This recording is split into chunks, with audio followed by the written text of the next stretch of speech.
Muy buenos días, nos encontramos en otra edición de La Hora Médica. En esta oportunidad nosotros vamos a hablar sobre lo que es el tema de angina de pecho. Es una parte de las consultas muy importantes que llegan generalmente con dolor de pecho, que viene a ser angina, pero el término de angina, cuando le ponemos ya la categoría de angina, estamos refiriéndonos a que es un dolor de origen cardíaco. Y no todo dolor de pecho significa que es de origen cardíaco. Por lo tanto, no todo dolor de pecho viene a ser una angina de pecho. Entonces, antes de empezar, nosotros vamos a ver un video para que vean qué cosa viene a ser los factores de riesgo que te van a llevar a esta angina de pecho. Entonces, como muy bien les hemos explicado, la angina de pecho es un dolor, ¿no?, torácico de origen cardíaco. No necesariamente una angina de pecho significa que la arteria esté obstruida. Vamos a poner un ejemplo porque justamente ahora tuvimos un pacientito esta semana y nos hablaba si es que ellos podrían haber hecho un dolor, ¿no?, torácico de origen cardíaco, pero teniendo las arterias limpias. Por supuesto que sí. Yo puedo tener un dolor de origen cardíaco con arterias limpias, por supuesto. Imaginemos, yo tengo 13 de hemoglobina y de repente, no sé, se me bajó porque tuve un sangrado digestivo y la hemoglobina se me bajó hasta 6. Yo puedo hacer angina, ¿no?, por anemia severa, aguda, y puedo hacer angina de pecho, por supuesto, porque viene a ser simplemente la insuficiente cantidad de sangre y oxígeno que llega a todas las células del corazón. Y por lo tanto, si yo ya tenía 13 de hemoglobina y bajó hasta 6, inclusive yo podría llegar hasta un infarto teniendo las arterias limpias. Ese es un ejemplo para que ustedes vean cómo una arteria limpia me puede llevar a una angina y también me puede llevar hasta un infarto. Ya después vamos a ver la diferencia entre angina e infarto. Pero ahorita yo lo que quiero es que se lleven el concepto de que angina, cuando ya le ponemos el título de angina, nos estamos refiriendo a un dolor torácico de origen cardíaco. ¿Y cuáles son estos factores de riesgo para que yo tenga esta angina de pecho? Esto lo vamos a ver con un video y ahí lo vamos a ir comentando. ¿Podemos lanzar el primer video, por favor? Factores de riesgo de la angina de pecho. Consumo de tabaco, mascar o fumar tabaco y la exposición a largo plazo al humo de segunda mano dañan las paredes interiores de las arterias y permiten que se acumulen depósitos de colesterol que bloquean el flujo sanguíneo. Diabetes. La diabetes aumenta el riesgo de enfermedad de las arterias coronarias, lo que provoca angina de pecho y ataques cardíacos al acelerar la aterosclerosis y aumentar los niveles de colesterol. Presión arterial alta. Con el tiempo, esta daña las arterias al acelerar su endurecimiento. Niveles altos de colesterol o triglicéridos en la sangre. Aumenta el riesgo de contraer angina de pecho y ataques cardíacos. Antecedentes familiares de enfermedad cardíaca. Si un familiar tiene enfermedad de las arterias coronarias o ha tenido un ataque cardíaco, corres mayor riesgo de padecer angina de pecho. Edad avanzada. Los hombres mayores de 45 años y las mujeres mayores de 55 corren un riesgo mayor que los adultos más jóvenes. Falta de ejercicio. Un estilo de vida inactivo contribuye a tener un nivel alto de colesterol, presión arterial alta, diabetes tipo 2 y obesidad. Obesidad. La obesidad está asociada con niveles altos de colesterol en la sangre, presión arterial alta y diabetes. Y por último, el estrés. Demasiado estrés, al igual que la ira, también puede elevar la presión arterial. Los episodios de estrés pueden estrechar las arterias y empeorar la angina de pecho. Si te gustó el video, compártelo. Además, dale like o me gusta.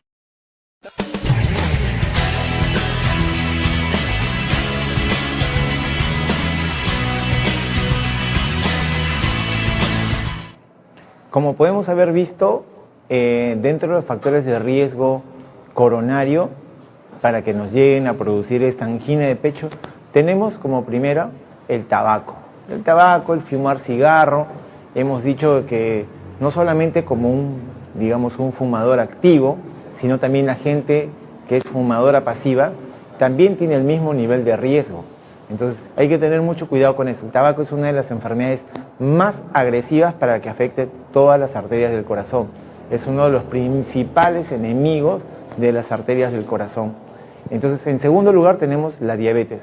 Para mí, estas dos enfermedades son las más agresivas. ¿Por qué?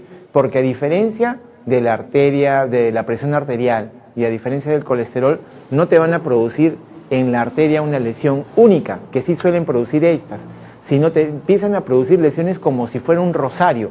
Te va a producir una lesión, más acá otra lesión, más acá otra lesión. Entonces, cuando tú quieras entrar a un tratamiento de angioplastía, que viene a ser la limpieza, no puedes tú, en estos casos, poner un estén aquí, otro estén aquí, otro estén aquí. En cambio, cuando es más por hipertensión arterial o por colesterol y triglicéridos, generalmente suelen ser lesiones únicas. Entonces hay que tener mucho cuidado con esto de la diabetes, el tabaco, que suelen producir lesiones tipo arrosariados, o sea, en tandem, que nosotros le llamamos muy seguidas, que nos dificultan y al final generalmente el paciente puede terminar en un bypass. Entonces son las dos enfermedades más agresivas cardiovascularmente hablando, el tabaco y lo que es la diabetes. También hemos comentado de la presión arterial alta. Cuando tú tienes la presión arterial alta no controlada, que acá hay muchos hipertensos acá en Chincha por si acaso, así que hay que tener mucho cuidado porque esto es una enfermedad genética, no es la hipertensión arterial emotiva, que es muy diferente, eso no es una enfermedad. La hipertensión arterial ya diagnosticada tiene que ser controlada porque a largo plazo te va a producir daño a nivel de las arterias. Ya de por sí la hipertensión arterial te produce. Todas las arterias tienen una capa muscular. ¿Y qué es lo que va a hacer en esa capa muscular? Las va a producir engrosamiento. Y al producir engrosamiento, el engrosamiento se produce en forma interna. ¿Qué cosa quiere decir? Que la luz de la arteria me va a disminuir. Entonces, al disminuir la luz de la arteria, ya me está produciendo, ¿no?, una pseudo obstrucción, que después, con la formación de placas, me va a producir una obstrucción franca. Tenemos el problema de colesterol y triglicérido. El colesterol y triglicérido es una enfermedad muy importante que la mayoría de personas no lo entienden, porque piensan que, ya, yo voy a hacerme el examen de colesterol y triglicérido, hoy día me voy a hacer una dieta, me va a salir normal y ya, suficiente hasta dentro del próximo año. No, no es así. O de repente yo lo tengo elevado, recibo un tratamiento, 2 meses, 3 meses y ya estoy bien, ya me salió el examen de control normal, perfecto, hasta el otro año. No, porque si no, tú vas a tener solamente 2 o 3 meses normal tu colesterol y triglicéridos y el resto del año, los 9 meses restantes, va a estar elevado. Entonces, por lo tanto, tu promedio anual es malo. Entonces, siempre cuando nosotros hacemos un examen de control de colesterol y triglicéridos, hagámoslo de forma más natural, digamos en forma consciente. No es que yo me vaya a preparar solamente para el examen, sino que te salga el real valor de lo que es tu vida diaria, para que tú sepas cómo corregir y en qué punto corregir.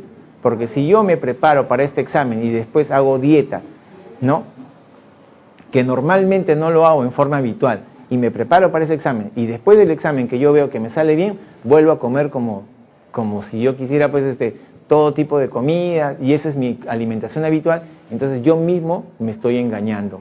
Entonces tratemos de hacer el examen de acuerdo a cómo nosotros estamos haciendo nuestro estilo de vida en ese momento, cosa que nosotros sepamos después, de acuerdo al resultado, qué debemos de mejorar, qué debemos de cambiar, qué debemos de dejar de comer. Siempre hay que, como ya tuvimos el anterior sábado, no se olviden que hoy día está la nutricionista, aprender a comer. Acá nuestra comida es muy rica, pero sin embargo hacemos muchas combinaciones malas en cuanto a salud hablando. No, el juntar 2 carbohidratos no es bueno. Entonces es muy importante que nosotros aprendemos a comer comida saludable, y eso nos puede orientar y ayudar la nutricionista que tenemos acá en Clínica Nueva Salud, ¿ya?, la doctora Erika Muñante, que está todo el sábado en toda la mañana, y ella les puede orientar qué tipo de dietas poder seguir. Entonces eso es muy importante. Tener en cuenta que no solamente el colesterol y triglicéridos es un mal hábito en la alimentación, sino también hoy en día ya se conoce que parte de este valor es un problema metabólico. ¿Qué quiere decir metabólico? Del 100%, ¿no?, de ese valor, el 40% tiene que ver con tu dieta, pero el 60% es problema metabólico. ¿Qué cosa quiere decir? Tú vas a encontrar, por ejemplo, que vas a encontrar de repente una persona obesa que para yendo al Kentucky, comiendo su pollo a la brasa, O sea, tú dices, ¿cómo tendrá el colesterol y triglicéridos? Sin embargo, se saca y está normal. Eso quiere decir que su metabolismo es adecuado para la metabolización de las grasas. Entonces, ese es un buen metabolismo de ese paciente. Sin embargo, también tú puedes tener con él personas que de repente son vegetarianas, flaquitas, y de repente se sacan un examen de colesterol o triglicéridos y están volando. Entonces, cuando es metabólico es así como, por decirte, un diabético. Por más dieta que vaya a hacer, siempre va a tener el nivel de glucosa, porque no puede metabolizar los azúcares. Igual es el paciente con colesterol y triglicéridos. Tiene tendencia a ser que el paciente se eleve el colesterol y se eleve el triglicérido porque no puede metabolizar en forma adecuada el colesterol y triglicérido, ¿ya? Entonces esto siempre hay que tener en cuenta, por favor, en cuanto al metabolismo de esto, ¿no? Entonces, aquellas personas que tienen un metabolismo que no es muy adecuado, entonces su dieta tiene que ser de repente un poquito más exigente o más fuerte o más severa que los otros pacientes que tienen un metabolismo mucho más permisivo. Entonces, hay que conocer nuestro organismo. ¿Y cómo lo puedes conocer? Porque tú haces un cambio en un estilo de vida, te sacas un examen lo más sincero posible, tu examen de colesterol y triglicéridos, y vas a ver ahí que de repente no ha bajado mucho, a pesar de que tú digas, uy, pero si me he esforzado, he hecho la dieta y todo, ¿por qué sigue elevado? Entonces ahí tú necesitas la ayuda de una pastillita. Entonces, siempre es bueno que acudas a un médico especialista para que te pueda orientar en este tipo de cosas. Lo otro que hemos comentado acá, los antecedentes familiares. Tener en cuenta que aquellas personas que tienen algún familiar que haya tenido un infarto, un paro cardíaco, siendo jóvenes, ¿a qué le llamamos jóvenes? Menor de 45 años. Si yo tengo un familiar que ha tenido un infarto a los 40 años y ha fallecido, esta es una carga hereditaria muy fuerte. Lo otro también, uno dice, no, pero yo tuve un familiar que tuvo un infarto a los 50 años, por lo tanto es mayor de 45. No. ¿Por qué? Porque para que tú tengas una enfermedad coronaria, no es que yo el año pasado estaba todas mis arterias limpias y este año ya se obstruyó o ya se llenó de grasa. No. Para que esta enfermedad te haya llevado a un infarto, ha pasado más de 10 años. ¿Qué cosa quiere decir esto? Si yo a los 50 años tengo un infarto, quiere decir que mi enfermedad empezó por lo menos a los 40 años. Entonces ya sí es una carga hereditaria.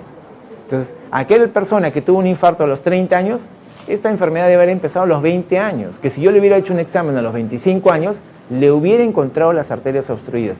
Ténganlo siempre presente esto, que una persona cuando tiene un infarto, la enfermedad no empezó ese año ni el año pasado. Empezó más de 10 años atrás. Lo otro, el estrés. Hoy en día es un problema el estrés. Casi ya en las últimas encuestas a raíz del COVID que ha salido, el estrés es la enfermedad más frecuente ahorita a nivel nacional. El 50% como mínimo sufre de un cuadro de estrés y ansiedad y angustia por los problemas laborales, por los problemas familiares, por el estilo de vida que estamos llevando. Es una vida mucho más agitada a lo que llevaban de repente nuestros padres. Entonces, todo eso está haciendo que las enfermedades de este tipo estén incrementándose su incidencia. Y ustedes lo pueden ver, en países mucho más industrializados, ¿no? Las tasas de infarto, las tasas de problemas cardiovasculares son mucho mayores. Y eso hay que tener. Entonces, por eso hoy en día hay que propiciar y, digamos, promover lo que son los cambios de estilo de vida saludables. Entonces, no solamente es eso, sino mantener un adecuado peso, hacer deporte, no solamente una buena alimentación, evitar lo que es las cosas nocivas como el tabaco, el alcohol, ¿no? Y lo otro es cambiar nuestro sobrepeso, la obesidad. Es otro de los factores de riesgo coronario que nos pueden llevar a una angina de pecho. Entonces, como podemos saber, hemos repasado todo lo que hemos visto en este video de todos los factores de riesgo que me pueden llevar a una angina de pecho. Ahora, esta angina de pecho tú las vas a encontrar en dos tipos. ¿A qué le llamamos dos tipos? Fundamentalmente para que me entiendan, pero hay otro tipo más. Una angina de pecho que le llamamos estable, otra angina de pecho que le llamamos inestable, y otra que es lo que le llamamos de Prince Metal. Pero nos vamos a enfocar, para que ustedes entiendan, solamente en la estable y en la inestable. Estable, ¿qué cosa quiere decir? Que a mí me viene dolor de pecho cuando yo hago esfuerzo. Vamos a poner un ejemplo. Si yo de repente normalmente hago mis actividades, o de repente me voy a mi trabajo y me voy caminando, y de repente cada vez que yo camino 3 o 5 cuadras, me viene un dolor de pecho. ¿Y cómo es ese dolor? Como si me estuvieran aplastando, compresivo, que se puede irradiar al brazo izquierdo, se puede ir a la mandíbula, pero también hay casos que se puede ir al brazo derecho o se puede ir a la espalda. Pero generalmente siempre aparece el esfuerzo. Y yo paro y el dolor baja o desaparece.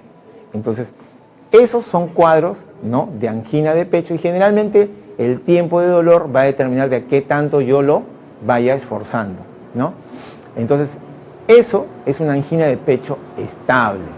Yo hago esfuerzo, me duele, paro, pasa.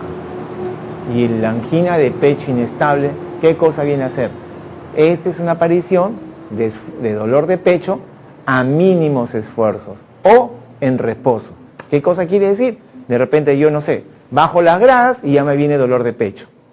O de repente camino pues de mi casa a la casa del vecino y ya me duele el pecho, ¿no? O de repente estando en reposo, estoy comiendo y ya me duele el pecho. Entonces ya estamos frente a una angina inestable. ¿Y cuál es el problema de esto? Que me puede terminar en un infarto.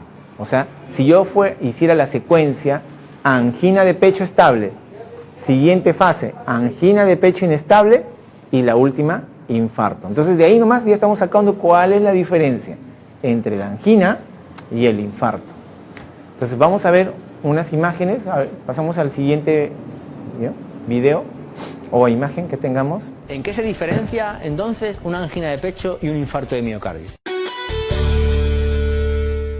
Generalmente la angina de pecho es un dolor más recortado en el tiempo, no suele durar más allá de 20-30 minutos, desaparece cuando el paciente se queda en reposo o cuando se interviene con algún comprimido de medicación sublingual, y el infarto de miocardio, el dolor no se resuelve con el paso del tiempo y la diferencia es que finalmente el infarto de miocardio acaba provocando un daño estructural en las células miocárdicas, acaba provocando su muerte y su pérdida de función, mientras que la angina de pecho por definición es reversible y no provoca daño miocárdico fijo definitivo.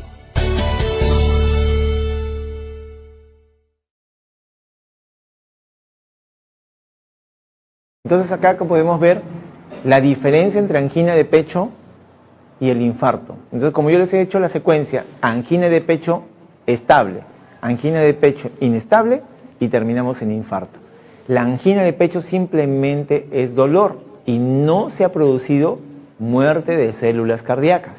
El infarto ya se tapó la arteria y se produjo la muerte de células cardíacas. Mientras más tiempo dure el infarto, mayor será el daño, mayor será el compromiso de células cardíacas que van a ir muriendo. Dependiendo también de la arteria comprometida, va a ser mayor o menor la cantidad de masa estructural de células cardíacas que se van comprometiendo y muriendo. Entonces la diferencia entre una de estas es que en una se mueren células cardíacas, no hay daño miocárdico, en cambio en la angina no hay daño miocárdico y no mueren células cardíacas. Entonces, generalmente un dolor de pecho de más de 30 minutos es un infarto. Un dolor de pecho que dura 5 o 10 minutos es una angina. Y generalmente siempre calma con el reposo. Hay unas pastillas, pero eso ya es cuando el paciente tenga el título y diagnóstico de angina de pecho, que suelen darse el Isorbide sublingual, ¿no? Ese Isorbide sublingual se utiliza de 5 miligramos solo cuando yo tengo un dolor de pecho que no calma al reposo. Entonces vamos a decir, yo ya sé que tengo mi angina de pecho. ¿Y por qué lo digo esto? Porque es cierto que hay pacientes que están dando vueltas con el diagnóstico de angina de pecho y sin embargo no les han hecho el tratamiento porque de repente la cita en Lima es muy prolongada, la cita en Lima me la han dado para dentro de 1 año, 2 años, y de repente hasta el día de hoy no tengo una respuesta. Entonces estos pacientes van a estar con dolores constantes. Entonces es como que yo oí temblor, temblor, temblor, y no sabes tú cuándo viene el terremoto. Temblor viene a ser la angina de pecho y el terremoto viene a ser el infarto. Entonces, en estos casos, ¿qué hacemos? Si yo tengo dolor de pecho, ya tengo el diagnóstico de angina de pecho, y de repente me duele el pecho en forma intensa, paro, no me calma, ¿qué es lo que yo debo de administrarme? Esa pastillita que yo la debo llevar no en la casa, sino debo llevarla en mi billetera, en mi cartera, en mi monedero, y ponérmela inmediatamente debajo de la lengua, esa pastillita disorbida de 5 miligramos sublingual. Y eso me tiene que calmar en cuestión de segundos o minuto el dolor de pecho. Entonces, pero si no calma, yo debo ponerme hasta una segunda pastilla, pero ya debo alistarme para ir a la emergencia de una clínica o de un hospital, porque quiere decir que en cualquier momento se puede desencadenar el infarto. Entonces, ahora lo que vamos a conocer, cuáles son estos síntomas clásicos de la angina de pecho, que ya los hemos mencionado, pero los vamos a través de una imagen. A ver, pues pasamos la imagen, por favor. Acá tenemos las 6 señales de angina. 1, que es el dolor de pecho de presión que dura 5 a 15 minutos promedio, ¿no? Pero nunca debe de durar más allá de media hora. Este dolor puede irradiarse a la mandíbula, que le llaman otros al cuello, a la garganta, ¿no? También puede haber una dificultad respiratoria. Si a mí me duele el pecho, me va a faltar también el aire. Entonces, este dolor se puede irradiar al hombro, al brazo izquierdo, a la espalda. Puedo tener síntomas que nosotros le llamamos síntomas neurovegetativos. ¿Y esto qué son? Sudoración fría, sientes náuseas, fatiga, sudor, ¿no? También puede haber una debilidad, mareos o confusión. Estos son las 6 señales de angina que tienen. Este es un cuadro clásico, pero no siempre se va a presentar en forma clásica. Ya le hemos dicho cosas que, por ejemplo, que son muy, digamos, no comunes, pero que sin embargo a través de la casuística le hemos visto, y son, por ejemplo, aquellos pacientes que vienen por dolor, en vez del clásico dolor al lado izquierdo, lo vemos al brazo derecho. Otros que solamente han debutado con solamente dolor en el epigastrio, en la boca del estómago, y lo confunden con gastritis y están dando vueltas ahí por el gastroenterólogo. Otro caso es que hemos tenido, por ejemplo, dolor de mandíbula y están ahí atendiéndose con el odontólogo y de repente es un problema de angina también. Cada vez que caminaba le dolía la mandíbula y pensó que era, ¿no?, una carie picada, un diente, una muela, y estuvo atendiéndose con el odontólogo. Entonces son estos síntomas que ustedes tienen que tener en cuenta, que son signos de alarma para poder identificar muy bien a una angina de pecho. Entonces las repetimos. Es una opresión que aparece generalmente al esfuerzo. Esfuerzo no solamente le llamamos el caminar, también vamos a decir, por ejemplo, tú me das una mala noticia, haces que el corazón se me acelere y viene a ser un esfuerzo hacia el corazón. Yo puedo tener, cada vez que me dan mala noticia, me duele el pecho. Cada vez que me emociono y me dan una buena noticia, me duele el pecho. Cada vez que yo camino, me duele el pecho. Ese dolor de pecho que se irradia al brazo izquierdo, o se irradia hacia la mandíbula, o se puede irradiar hacia la espalda, que son los síntomas clásicos, acompañado a veces con dolor tan intenso que me falta el aire, o puedo inclusive tener hasta confusión, mareos, náuseas, o llegar inclusive hasta el vómito. Esto es un cuadro de angina de pecho clásico. Entonces, ahí inmediatamente acudir al médico especialista, al cardiólogo. ¿Y qué va a hacer el médico especialista, el cardiólogo? Eso lo vamos a ver después de una pausa que vamos a ir, pero siempre recordándoles que en Clínica Nueva Salud nosotros estamos apostando con más de 35 especialistas que van a venir durante toda la semana. Eso es lo importante, son especialistas destacados, con experiencia, ¿no?, que ya tienen un expertise ganado, no solamente a nivel hospitalario, sino también a nivel en las clínicas privadas allá en Lima. Traemos médicos todos los días, ¿no?, de Lima. Ustedes simplemente lo que tienen que hacer es llamar por teléfono o escribir por redes sociales y nosotros les estaremos agendando una cita. Pregunten, porque generalmente siempre tenemos en todas las especialidades, ¿no?, un pool de médicos especialistas con los cuales ustedes pueden consultar de repente, ¿no? Y también tenemos a médicos que no están presenciales en todas las especialidades, por si acaso, ojo, pero que ustedes de repente desean una segunda o tercera opinión. Vamos a decir, yo me atendí en otra clínica o en un hospital y de repente vengo acá y me atiendo con otro especialista en forma presencial, pero me gustaría de repente una tercera opinión. Y nosotros tenemos ya, como quien dice, a un pool de consultores en los cuales ustedes entran en contacto directo dentro del consultorio, donde ustedes se van a ver a través de una pantalla gigante y van a conversar con el médico especialista consultor, en donde ustedes pueden resolver todas sus dudas. Hemos tenido, por ejemplo, una paciente que se vio en endocrino en una clínica privada, vino acá, se vio con nuestro médico y entramos con el consultor, salió contentísima y todas sus dudas resueltas. Eso es lo que buscamos nosotros, que usted salga con un diagnóstico seguro, que usted esté convencida de lo que realmente tiene para que haga un buen tratamiento. Y eso es lo más importante, y acá en Clínica Nueva Salud estamos apostando por eso. Así que nos vamos a un corte y ya regresamos para ver qué nos van a hacer aquellos pacientes que ya tienen, ¿no?, con todo este cuadro que hemos hablado de angina de pecho. ¿Qué es lo que sigue? Ya lo veremos después de esta pausa. No se vayan.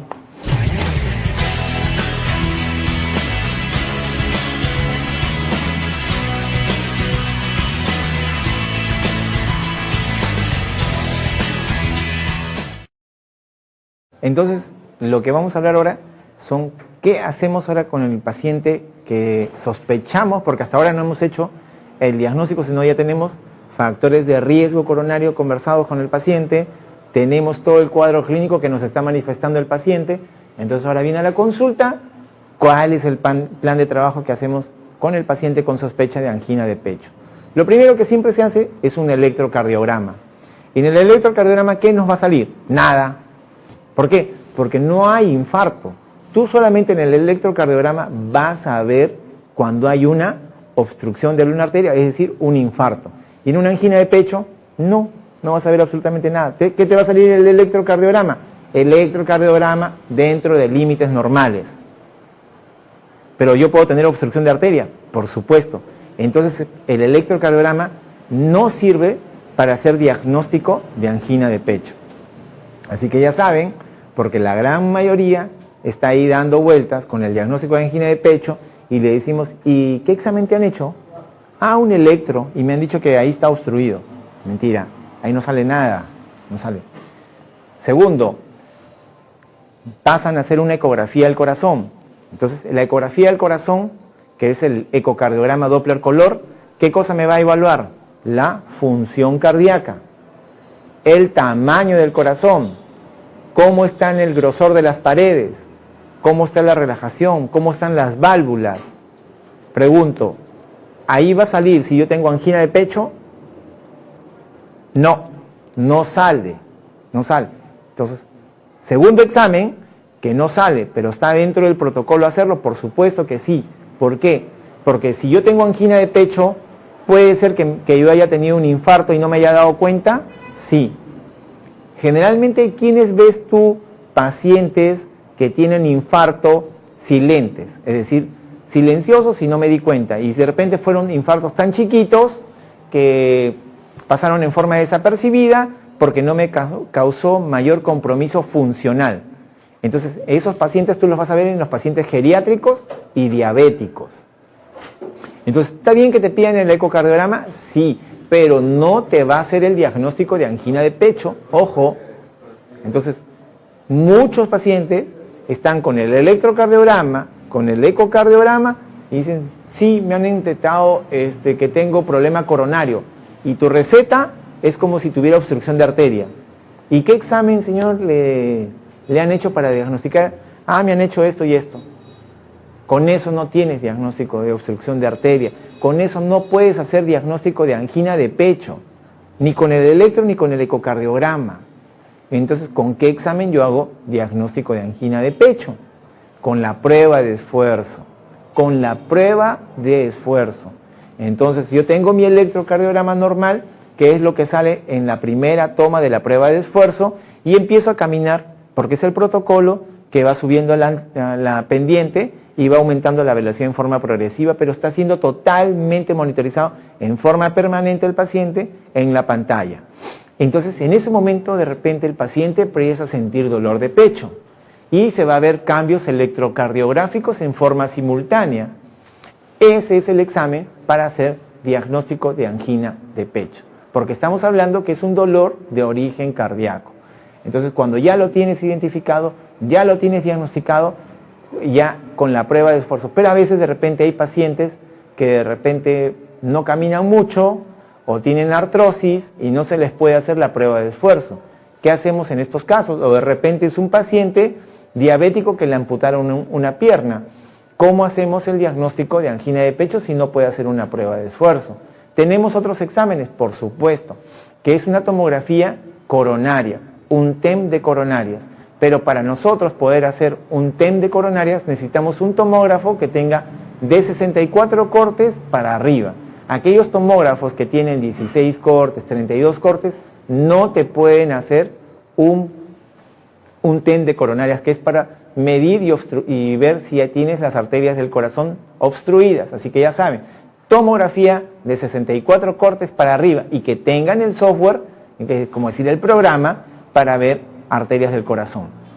Siguiente, otro examen aparte del TEM de coronarias, porque en el TEM de coronarias por si acaso uso contraste. Por lo tanto tengo que tener mi función renal normal.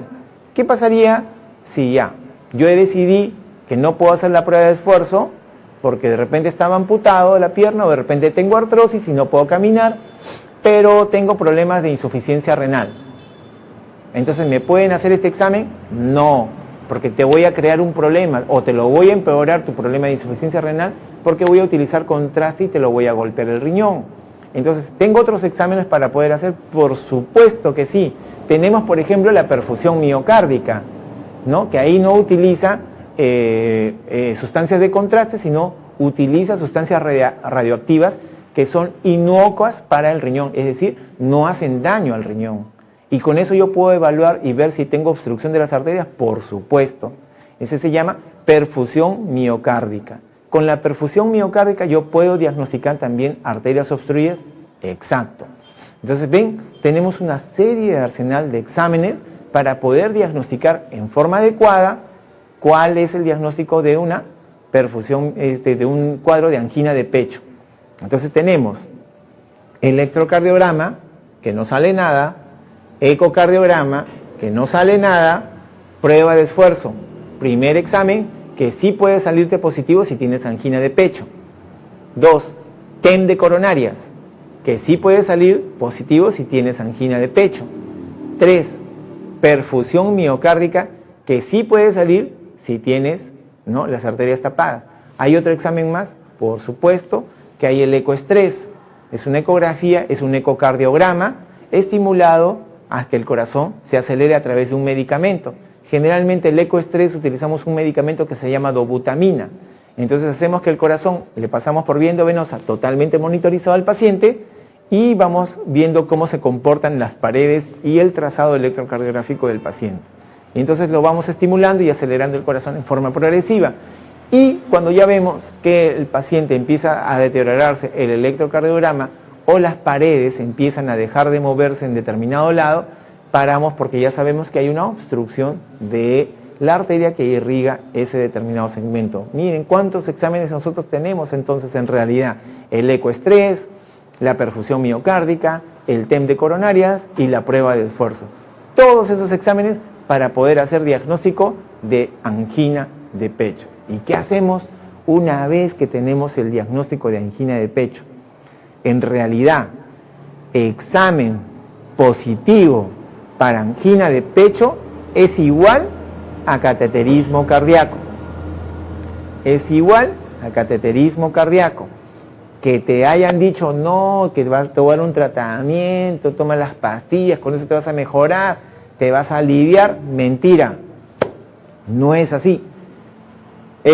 Tú detectas obstrucción de arteria, tienes que pasar al cateterismo cardíaco, que simplemente es un examen diagnóstico adicional. ¿Por qué? Porque yo puedo tener, miren, vamos a empezar examen por examen.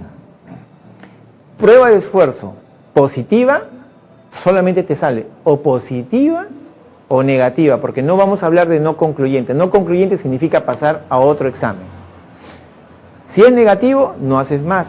Si es positivo, obligado tienes que ir a un cateterismo cardíaco, porque estamos hablando que hay una obstrucción de una arteria. Que en el cateterismo te puede salir que las arterias están limpias, sí, porque ese es otro examen adicional diagnóstico, pero este de acá ya es 100% exacto. El cateterismo, porque tú mismo lo estás mirando en vivo, si hay o no obstrucción de las arterias. Y la prueba de esfuerzo, ¿qué especificidad me da? Te da 85% de especificidad. ¿Qué cosa quiere decir? Que si yo tengo una arteria obstruida que lo pueda detectar, 85% que sí, que es bastante, ¿ah? No crean que es poquito, pero es lo que sí se puede hacer fácilmente y como un screening. Siguiente examen, el ecoestrés. ¿Qué especificidad tiene el ecoestrés para poder diagnosticar, ¿no?, obstrucción de las arterias? Tiene 89% de especificidad para hacer diagnóstico de obstrucción de arterias. Ecoestrés. TEM de coronarias. TEM de coronarias, que es la tomografía de las arterias del corazón con tomógrafos de 64 cortes para arriba. Ese examen tiene una exactitud de 92% para hacer diagnóstico de obstrucción de arterias. Cuarto examen, perfusión miocárdica. Tiene una exactitud de 92% para hacer diagnóstico de obstrucción de arterias. Entonces, como podemos ver, todas nuestras pruebas que tenemos son altamente específicas. 85 a 92, entre ese rango oscilan, unos más que otros, pero también es más costoso unos que otros. Entonces, sí les recomendaría que debe de ser como algo rutinario para ustedes, así como se hacen su chequeo para la próstata o para las mamas, debe ser algo rutinario hacerse una prueba de esfuerzo. Esa prueba de esfuerzo es cómoda, barata y te va a hacer un adecuado diagnóstico de perfusión miocárdica, de angina de pecho, de obstrucción de las arterias. Y cuando eso ya salga positivo, tenemos que entrar a un cateterismo cardíaco y la posibilidad de que se pueda solucionar la obstrucción de las arterias con el mismo cateterismo, que ya se llamaría angioplastía, o pasarías a una cirugía de bypass. ¿Hay pastillas? Por supuesto que hay pastillas que tú puedes tomar, pero no es para limpiar las arterias, sino para tratar de contener que el corazón no trabaje mucho hasta que te hagas el cateterismo cardíaco o el tratamiento, en su caso respectivo, angioplastía o bypass. Eso es en realidad el medicamento. El medicamento es para tratar de que tu corazón no trabaje mucho. Te dan una pastilla para que el corazón no se acelere ante las emociones o ante el esfuerzo. Y te dan antiagregantes porque si eso sucede y se rompe la placa y se produce, tratar de minimizar, ¿no?, la magnitud del infarto. Pero no te limpia la arteria. Entonces, no está bien que hayan pacientes que tengan el diagnóstico de angina de pecho y estén 1 año, 2 años, 3 años, 4 años, 5 años dando vueltas con una medicación diciéndole, sí, estoy recibiendo tratamiento y me han dado tratamiento para esto. No, eso está mal. Eso no es así. Tiene que hacer un tratamiento adecuado que viene a ser el limpiar la arteria. Paciente que tiene angina de pecho, estamos hablando que tiene obstrucción de arteria y por lo tanto tiene que ser solucionado y tiene que ser limpiada la arteria. Cosas muy apartes que hemos hablado, por ejemplo, de esta anemia aguda, severa, sí, pues, son cosas muy raras, pero yo tengo que haber llegado hasta el final, por la seguridad del paciente. Entonces, espero que esta charla les haya servido. Recordarles mucho que en Clínica Nueva Salud tenemos más de 35 especialidades que están viniendo constantemente y nosotros no solamente tenemos especialistas capacitados, ¿no?, expertos, sino tenemos el mejor equipamiento.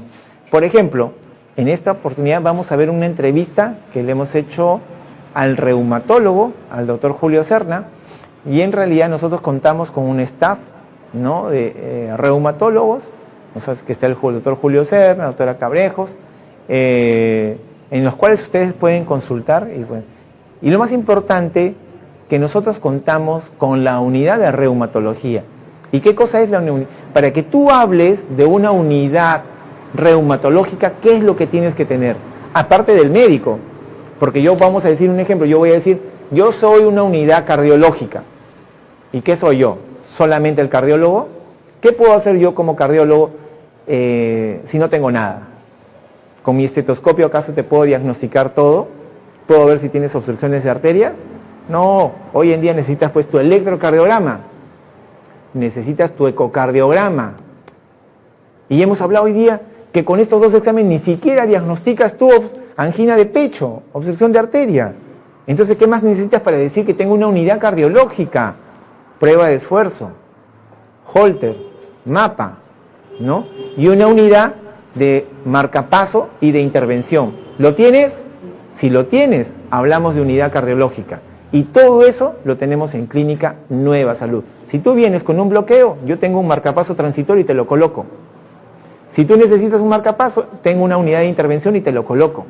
Si necesitas hacer diagnóstico, tengo todos los equipos para colocártelos y hacer el diagnóstico. Y por lo tanto, hacemos el tratamiento. Igual es en reumatología. Y en reumatología, ¿qué tenemos? No solamente eso, sino tenemos al especialista. Y también vamos a ir comentando también de las otras cosas que tenemos en reumatología para poder solucionarte tu problema reumatológico y te lleves un buen diagnóstico y un buen tratamiento. Vamos con la entrevista al doctor Julio Serna, reumatólogo de la Clínica Nueva Salud. Estamos de visita nuevamente y hemos llegado a Clínica Nueva Salud Hernani y ahora vamos a entrevistar a otro especialista de esta entidad. Buenos días, nos encontramos con el doctor Julio Serna del área de reumatología. Doctor, buen día. Muy buenos días, soy el doctor Julio Alejandro Serna López de la especialidad de reumatología acá en la Clínica Nueva Salud.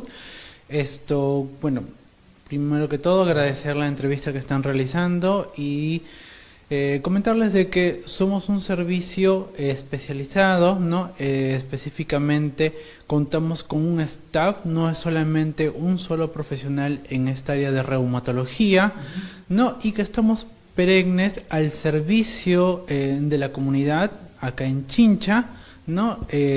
Para poder prestarles nuestros servicios de la manera más profesional y ética ante todo. Muy bien, doctor. Justamente usted nos está comentando acerca del servicio de reumatología de la Clínica Nueva Salud, que día a día se atienden, pero ¿qué procedimiento se realiza en el servicio de reumatología?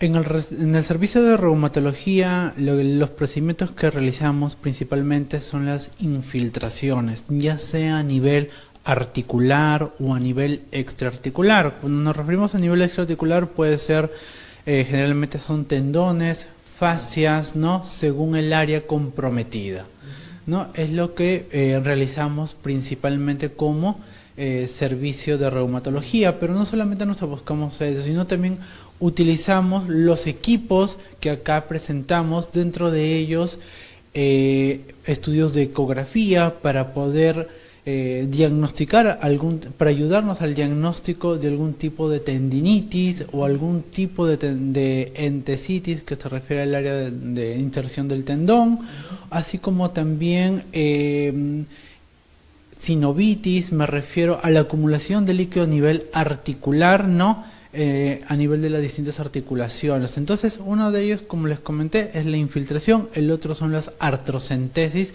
que también utilizamos para estudios, para descartar problemas tantos infecciosos, problemas inflamatorios o de otro tipo de índole. ¿Con qué casos, doctor, se ha podido encontrar en su especialidad, que es reumatología? Realmente la cantidad de casos es muy amplio, abarcan desde enfermedades musculoesqueléticas hasta enfermedades autoinmunes.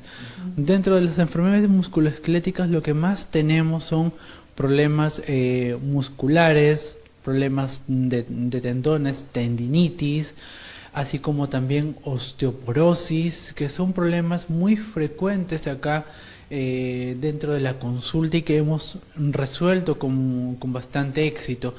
Pero el otro grupo de enfermedades que también estudiamos y tratamos son las enfermedades autoinmunes. Dentro de ellas, la más frecuente es la artritis reumatoide. Acá tenemos un grupo de pacientes que vienen por esta enfermedad, tanto pacientes adultos como pacientes inclusive pediátricos que han venido con una artritis idiopática juvenil, entonces con los cuales estamos en constante seguimiento, en tratamiento, para que puedan para que su tratamiento sea lo más exitoso posible y poder en este caso controlar su enfermedad.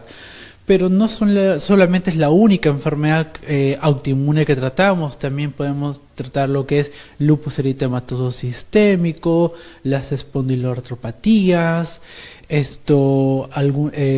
vasculitis, BSET. Entonces son múltiples las enfermedades autoinmunes que podemos tratar, ¿no? Y es lo que estamos haciendo actualmente en la Clínica Nueva Salud.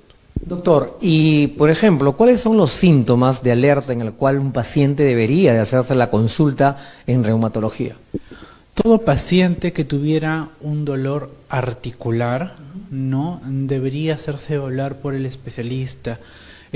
Así como también si tiene algún tipo de limitación a nivel de hombros, rodillas, caderas, dolor en plantas del pie o dolor en el mismo pie, o que tengan algún otro tipo de síntoma, como por ejemplo, muchas veces las enfermedades autoinmunes también se asocian a caída de cabello, aparición de úlceras en la boca, algunos rash o eritemas malares, orinas espumosas. Entonces todos estos síntomas son los que pueden influir y darnos a nosotros algún indicio de que puede ser una enfermedad solamente musculoesquelética o puede ser una enfermedad autoinmune. Doctor, queremos agradecerle por su tiempo. Sabemos que está atendiendo a nuestros pacientes aquí en Clínica Nueva Salud Hernani. Su invitación y qué días o cómo hacen para sacar el público de la cita respectiva. Siempre en la página en Facebook de la Clínica Nueva Salud están publicando constantemente nuestros horarios médicos, pero si tuvieran algún tipo de duda, entonces pueden llamar a la Clínica Nueva Salud para que les puedan brindar los horarios en los cuales estamos y los días en los cuales también estamos atendiendo y separar la cita. Estamos gustosos en poder atenderlos con todo el cariño y el respeto que merecen los pacientes, y las puertas de la Clínica Nueva Salud siempre están abiertas para poder brindarles el mejor servicio. Doctor Julio Serna, muchas gracias por el momento, por el tiempo, la disponibilidad, y ya saben, a todos los pacientes, usted los espera en el área de reumatología. Así es, los esperamos en nuestro staff de reumatología, y también contamos con otros especialistas que también nos apoyamos para darle un manejo multidisciplinario. Muchas gracias.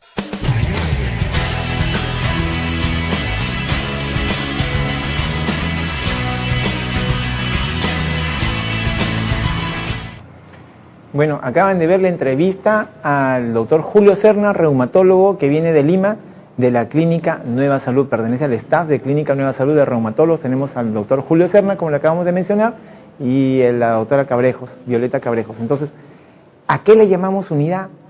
No solamente es la presencia del especialista, sino, como el doctor les ha dicho, abarca una serie de enfermedades, músculo-esquelético, también inmunológicos. Entonces, ¿qué cosa quiere decir eso? Tú, para que pueda desarrollarse bien la especialidad, en reumatología, tú necesitas lo que es imágenes, necesitas de rayos X. ¿Cómo yo sé si tú tienes un cuadro de artrosis o no? ¿Cómo yo sé si tú tienes un problema? El doctor les ha hablado, que hacemos en reumatología infiltraciones. ¿Cómo tú haces una buena infiltración si no te has hecho una buena ecografía de partes blandas? Ahí nomás ya estamos haciendo.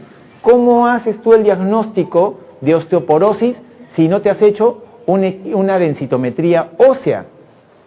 Tú no puedes hacer un tratamiento y un diagnóstico de osteoporosis si no tienes una densitometría ósea. Y en Clínica Nueva Salud tenemos el densitómetro óseo de cuerpo completo, tenemos un ecógrafo y equipo de rayos X digital nuevos de última tecnología, y todos estos equipos son, lo más importante, manejados e informados por un radiólogo especialista.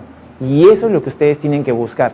Siempre que vayan, que el informe sea hecho por un radiólogo especialista, no por un médico general ni por un técnico. Ojo, eso ténganlo muy en cuenta, y eso es un complemento para que el reumatólogo te pueda hacer un buen diagnóstico y un buen tratamiento. Y el otro que necesitas tú es que tengas el equipo de laboratorio. Y nosotros contamos con un equipo de laboratorio automatizado de última generación, última tecnología, capaz de desarrollar múltiples exámenes a la vez. ¿Por qué? Porque utiliza la parte de inmunología, aparte de exámenes de bioquímica. Entonces, tenerlo muy en cuenta en eso. Con eso tú puedes desarrollar un buen diagnóstico, un buen tratamiento, y a eso es lo que nosotros le llamamos la unidad, ¿no?, de reumatología. Y apoyado de las distintas especialidades. Vasculitis, ¿con quién te apoyas? Con el cardiovascular. ¿Tenemos en Clínica Nueva Salud? Por supuesto que también tenemos el cardiovascular. Entonces, esa es la idea, de que el paciente venga y se sienta seguro, ¿no?, de que acá le pueden, ¿no?, diagnosticar completamente su enfermedad y llevar a cabo un tratamiento adecuado. Así que ya saben, cuando piensen en un problema reumatológico, Clínica Nueva Salud, que estamos para orientarlos y ayudarlos. Ya saben, a comunicarse a las redes o por llamada telefónica y soliciten sus consultas y sus citas. Nos vemos en el próximo programa el día martes, como siempre, por su canal de preferencia, Canal 60 Cable Chincha, en su programa La Hora Médica, gracias a Clínica Nueva Salud. Nos vemos. Chao, chao.